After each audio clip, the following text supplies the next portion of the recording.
So, according to history, this series is likely over. Teams to take a 3-1 series lead in the conference finals are 37-2 in those series. In those series, 20 of those 37 teams closed out the series in 5 games. Stephen A., is it all over?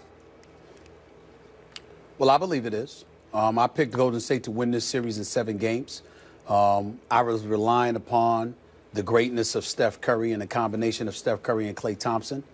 I did not expect Russell Westbrook to be this dominant, and he is. So much so, he's so scary. He reminds me of what Kobe Bryant once said about him when he said he's the only dude in the league with my DNA.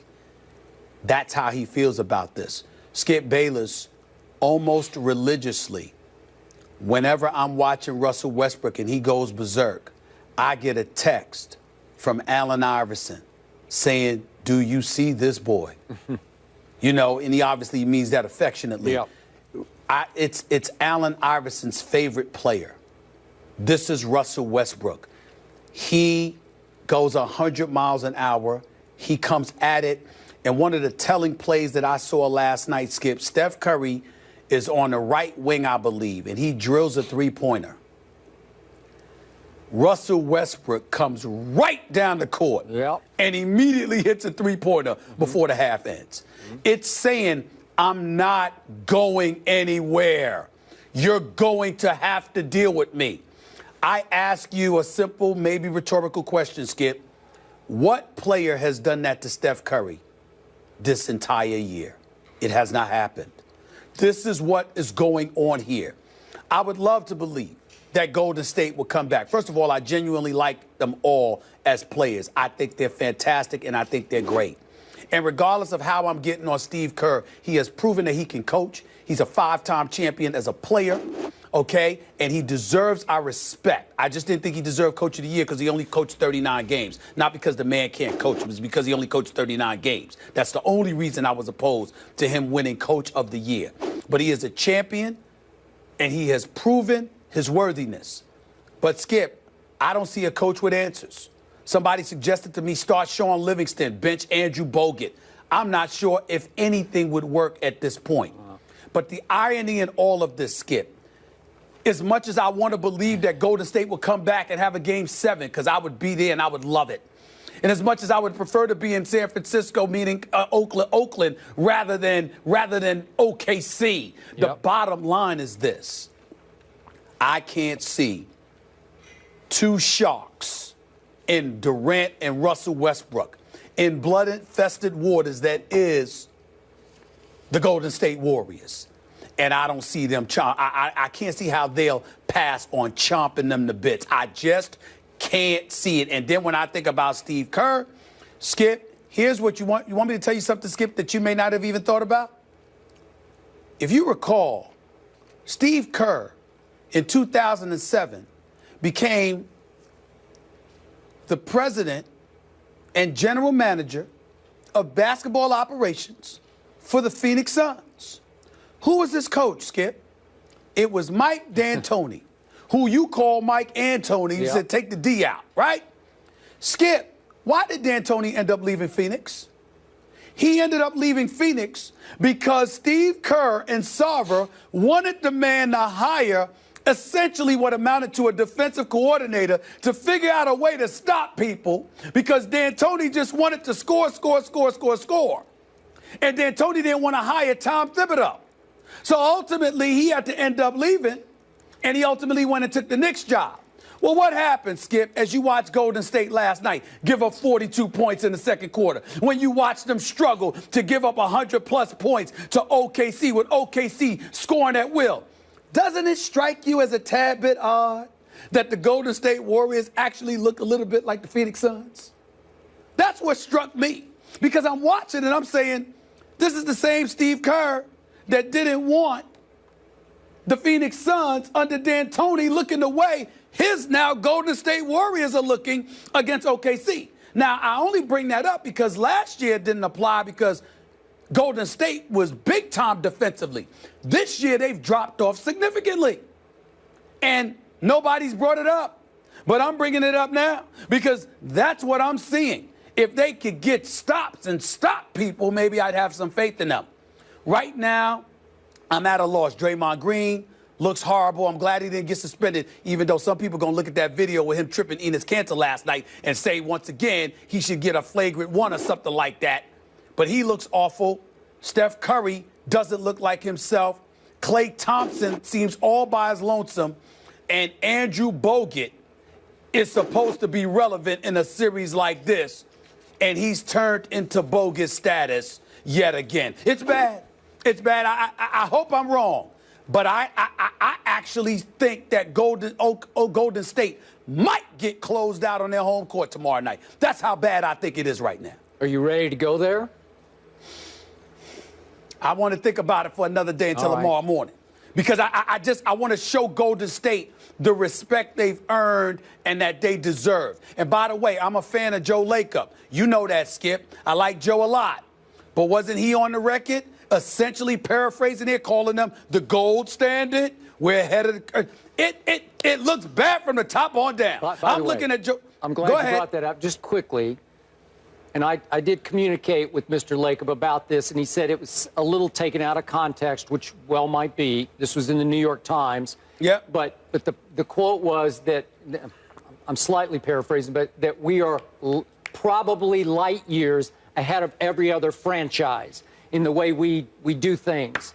And it doesn't look that way at this moment. It doesn't look like they're light years ahead of that franchise, just for the record. Exactly. Yeah. And it's not that they're losing games, Skip. It's how they're losing. You can point to the struggles of Steph Curry. I mean, they're getting waxed, man. They're getting beat down. Okay. Got me looking at Joe Lacob. Got me looking for Jerry West. Where the hell is he at, Mr. Consultant? I'm looking at Steve. I'm looking at everybody right now. Because I'm like, how did this happen? How did this happen? Okay, so you are saying they are D-O-N-E done. You actually said yesterday if Golden State loses tonight, which is last night, done, right? So yes, you're sticking by that. I believe they're done. I'm just debating whether it's tomorrow night or the weekend. Okay. My answer to Molly's question, which you asked about 20 minutes ago, as I recall. Don't be rude. I'm kidding. I'm Go kidding. ahead. But you even went after Steve Kerr again. We are bashing Steve Kerr today. How we bashing him? Okay. We're talking facts. All right. That's all I'm doing. Here's just me. There is no way I'm going to leap all the way to done when we're talking about the defending champs who won an NBA record 73 games, and they have 2 of the last 3 at home. In no way am I predicting they are now going to win in 7 games, because I am not. I'm just telling you I'm not going to write them off, because I do believe Golden State, on pride, guts, energy, whatever, they will win Game 5 at home. I just think that they've come too far. They've done too much. They have greatness about them. They have proven greatness, and I think they're going to win Game 5. And Stephen A., again, my most glaring stat so far in these 4 games is that, look, just boil this down for me. Oklahoma City has shot 29 more free throws in 4 games than Golden State and made 32 more free throws. Think about that. That's 8 more free throws a game. Well, that alone will get you beat, and they're getting annihilated. But my point is that why do the refs favor one team? Well, again, Oklahoma City's gotten its breaks from the referees, but in general, you win over the subconscious, the psyche of the referees, because you just flat out play harder than the other team. Russell Westbrook is playing harder than anybody in the other jersey. Anybody. Everybody on Oklahoma City comes in, they scrap harder, they fight harder, they dive for loose balls, they win 50-50 balls, and the refs are rewarding them or awarding them for their guts and drive. And I think that's going to change. Is it tomorrow? Yeah, tomorrow night at Golden State. I think they'll win Game 5. And then let's flip the script. I'll tell you the truth. As much as I admired the maturity of Kevin Durant and Russell Westbrook, they're going to feel more pressure back home than they have ever felt in their careers, because everybody will expect them then to do exactly what they did in Games 3 and 4. And you know, and I know, sometimes the shots don't fall when you get a little jittery, and it can be a little different. Well, we saw that big time with your boy LaMarcus Aldridge. I'm talking about talk about jittery. I mean, my Lord. I mean, with LaMarcus Aldridge, I'm not going to lie to you. I was wondering whether or not he was wearing a diaper or something. I mean, it was that bad. It was that bad. But I will tell you this. I would never say that about the Golden State Warriors. And there's a couple of things that I want to point out here.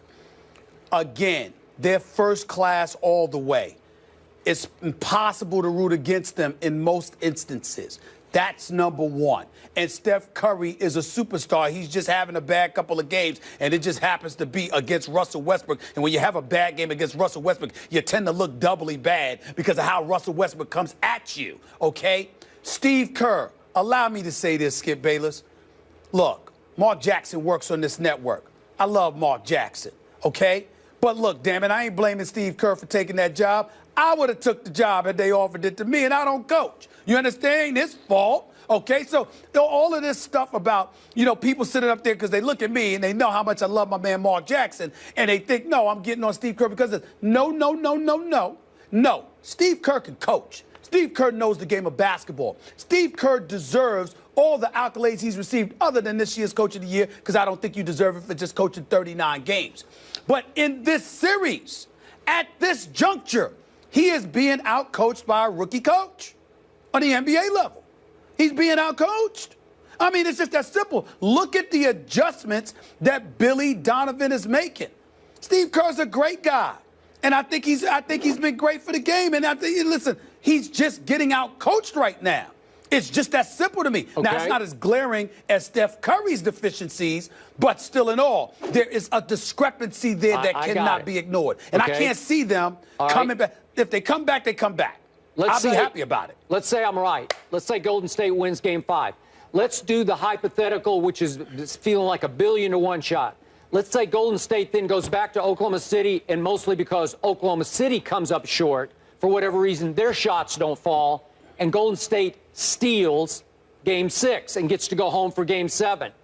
Would I bet on Golden State to beat this team 3 straight times in a Game 7 at Oracle? I'm not sure about that. I would give that more like a 50-50 proposition. Well, let me say this to you, because you didn't bring this up, so I will.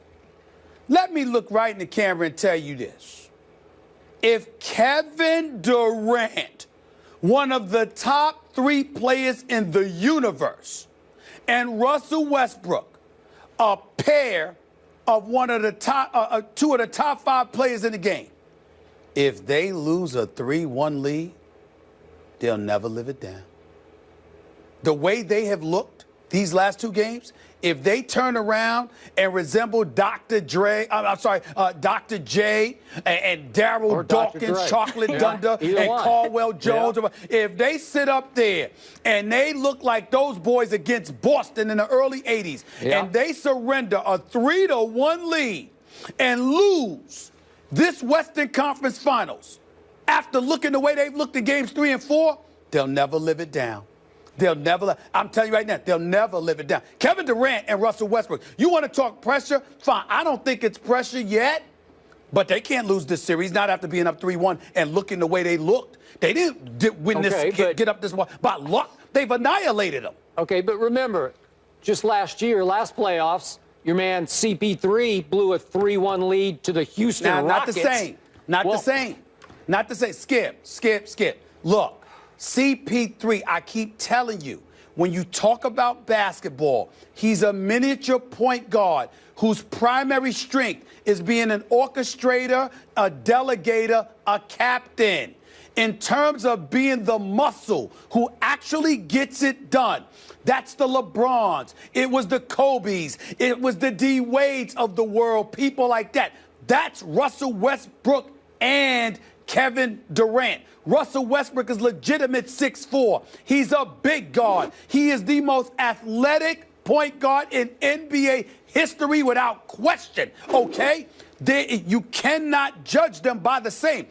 Chris Paul is looking for a Blake Griffin or somebody to step up and deliver. Durant and Westbrook are called upon to deliver themselves. You cannot lose a 3-1 lead in this series and live it down. If they lose this series, and I don't believe they will at this point, if they lose this series, Kevin Durant and Russell Westbrook will never live this down. Trust me on that. Trust me on that. Well, I don't know. They could bounce back next year. I think they'd probably be the favorites to win it all next year. Well, I'm just saying, what I mean by that is that it will be attached to you for the rest of your career so long as you don't win the chip. Okay. Maybe on both That's what I ends. mean by that. All right, Stephen A., we don't have a show tomorrow, so I want to get it on the record. Skip says that Golden State wins Game 5. Who do you have winning Game 5? Well, he said he needed to sleep on it. Yeah, but we don't have a show tomorrow. Oh, You know we don't what? I'll make my prediction. I got to think about it. I got to think about it. All right. I got to think about it. Maybe later in the show. It's hard to pick Golden State to lose on their home court. It really is. Okay, if they fire Steve Kerr tonight, would you then pick? I don't think Steve Kerr. Listen, Okay. man. I'm not going that way. Steve Kerr could coach. He's just getting out-coached by Billy Donovan, right. y'all. Okay. No, we'll let it go. We'll give you time. So coming Billy, up, damn. It's the truth. Yes, later in the show, we want you guys to weigh in here. Is Westbrook proving that he's better than Steph Curry? Let us know on Twitter. Head to the First Take Twitter page and vote yes or no. We will share those results a little later in the show. To the East, how will LeBron and the Cavs bounce back after losing 2 straight against the Raptors? We'll tell you after the break.